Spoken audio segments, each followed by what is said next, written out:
mga Lods! Welcome back to my YouTube channel. Ito po pala tong pusa na to ay isa po siyang stray cat. Actually, ipapakita ko sa inyo yung old video po niya nung unang salta po niya sa bahay namin. Ito na po siya ngayon, which is mataba na siya, maganda na po yung balahibo, sa tulong na rin po ng Petmara. Balihiyang po talaga siya doon. So, nakikita nyo naman po sa mga video ko na pinupost ko regarding po doon sa Petmara. So, ayan po.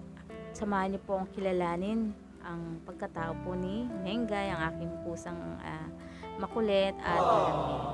Siya dati mga Lods, medyo payat pa siya dito and then talagang nagpapa-adapt siya. First day niya to mga Lods, tanda ko to August 31, 2024. So, ayan, inadapt ko na rin po siya. Actually, nawala ito ng 2-3 days and then bumalik din po mga Lods. And then, ito nga, yung tita ko nagbakasyon dito. So, yun, hindi ko akalain na naghihilit si Mengay, naglalambing. So, sobrang bait nito, napakalambing, napakadisiplinadong pusa.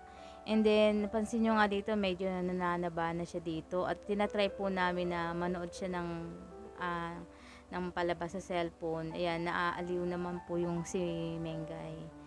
And then, syempre, tinayin ko na rin po si Mengay na tumae sa litter box. Sobrang sobrang nakaka-amaze din kasi hindi, ang pusa alam naman natin malinis talaga yan eh.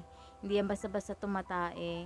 And yun, nakikipaglaro na rin siya. Sobrang nagiging alive siya talaga na maglaro. Kasi syempre, mag-isa lang siya dito. Wala naman siyang ibang kasamang pusa. So, diyan ko na lang po siya inaaliw sa nakakapag-exercise siya mga Lods. Sobrang enjoy siya pag nilalaro talaga siya.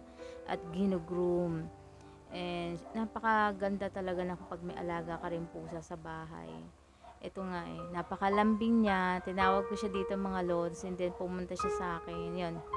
Ayun, dumikit pa siya sa akin. Talagang kami niyan eh. Best friend kami niyan. Siya yung kasama ko dito sa bahay and then dito lang din siya sa room ko. Meron siyang upuan dito. Doon siya humihiga. Minsan sa paanan ko pero may sapin naman mga Lods.